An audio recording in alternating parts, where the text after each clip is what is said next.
Alright, well, one down, 9 more to go. Maybe 10. Quick update. How am I feeling? Pretty awake. I had a very large coffee though, just before I did this. Now I'm feeling awake and have a very full bladder. Anyways, I've just watched the original Friday the 13th, and like I said in my previous video, I'm not really going to talk about the movie all that much. It's a great classic horror film. So, what I would like to talk about is, though, what makes it a great horror film? Why is it so classic? Why will it always be a classic? Well, I made a list of some of the points as I was watching the movie, and again, I'm not going to edit anything out. I'm just going to read off my list and talk about some of these points as I've gotten them here. First off, the setting. Yeah, that's a little creepy vent I have. Anyways, setting. Think about this movie back in 1980. Yeah, 1980. You haven't really seen a slasher film before. There hasn't really been a body count film, let alone a cabin in the woods type counselor type movie. This really was the first of its kind, and it's a creepy type of setting. Kids of that generation always go to camps, and if you didn't, you were a counselor. Anyways, you knew the setting, you knew the environment, you knew the type of people who would be there, and then you have that isolation feel where it's raining, it's dark, you're in the middle of nowhere, you were a couple of miles from the crossroads, which is a couple of miles from town, so it's 4 miles from the nearest person. It's a very interesting idea. I like it, and hence why we've seen it in a lot more horror movies since then. Another big thing for this movie, the music. I'm not even going to try to pronounce the composer's name, but I just took a look at a lot of my DVDs, and it's the same guy. He has such a great grasp on the score of this movie. It reminds me a lot of what Carpenter does in his Halloween series and a lot of his movies. It's very iconic and very shrill and poignant, and just puts that right atmosphere and mood to the movie itself. He's kind of brilliant when it comes to just knowing when to cut it off, when to swell, when to do anything else. And then there's that iconic sound, the ch-ch-ch. Just adds so much tension to the movie, and it's brilliant and iconic. It reminds me a lot of Jaws or the Bond theme or even Mission Impossible. It's just something that will always, forever be associated with Friday the 13th. It's in every one of the movies since then. Same thing with all of the other movies, cool special effects. This is Tom Savini's earliest work, before the man went on to do some of the best special effects and teach some of the best special effects artists out there. There are too many great little special effects in this movie to count. The arrow through the throat, just the slashing of the throats, the head flying. Anyway, won't go into all of it, but that itself makes it really great and classic. The fact that you have kind of a sympathy for the character who's killing everybody.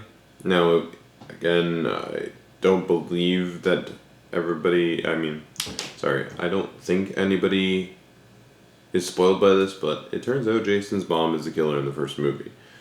Ooh. So anyways, she's doing this because the camp counselors neglected to take care of her son, who ended up drowning and when he wandered into the lake. Not exactly right, but she's messed up from that. She has had a traumatic past, and she's taking it out on people who she blames for it.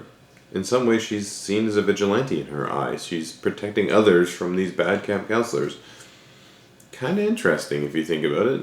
A little sympathetic. So that's an interesting little take compared to some of the other slasher films, and heck, even the rest of the series, where it just becomes Jason Voorhees killing a bunch of teenagers. This movie had a neat little concept to begin with, that's for sure. Same thing with the whole later on in the series, where it's known as a slasher film. To me, a lot of this movie feels more like a murder mystery. There are a lot of little hints dropped throughout the movie that make you think somebody else might be the killer. The fact that the first murder takes place in a Jeep that looks like the boss of the place, Mr. Christie or whatever his name is. And then you're never quite sure because he leaves for a lot of the movie, and then all of a sudden pops back up, and you're like, well, wait, maybe he's the killer, or maybe it's that crazy guy named Ralph.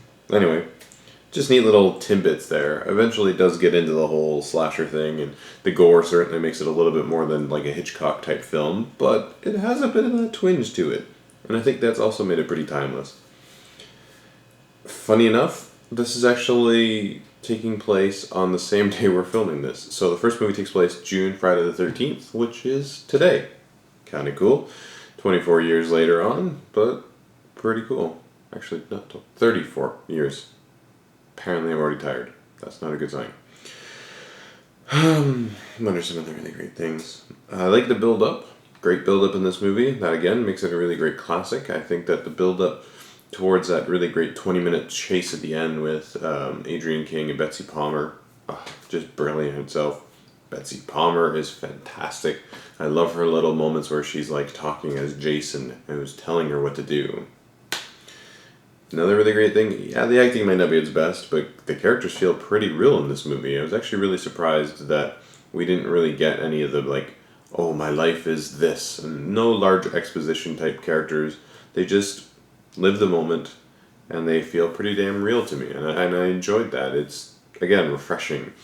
It's really neat to think about this movie in the same perspective like I was saying earlier, where it's like, well, what would have moviegoers seen when they first watched this movie? We've been exposed to so many other slasher films since then that in some ways our view has been tainted. So to just think about that for a moment and just go,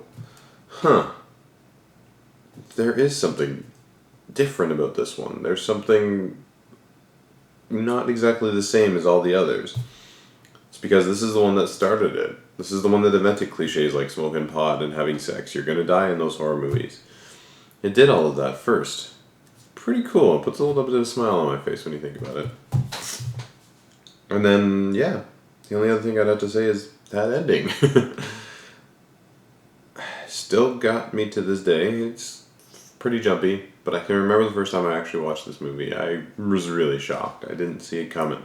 And it's cool to have that kind of effect.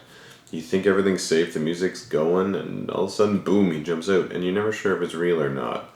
I like the fact that they took a bit of a fantasy element at the end there. Anyways, don't want to go on too much longer on about this. So, what was our grand total in the end for the old body count? Well, we had 10 deaths. I do count Miss Voorhees in this one because, well, she died in the movie, so that brings us up to 10 from the first movie alone. Now, again, not all of these are Jason's because he hasn't killed anybody yet. One of them is Adrian's, and the rest are all... I guess it should actually call her by her real name, Alice. And the rest are all Betsy Palmer's character.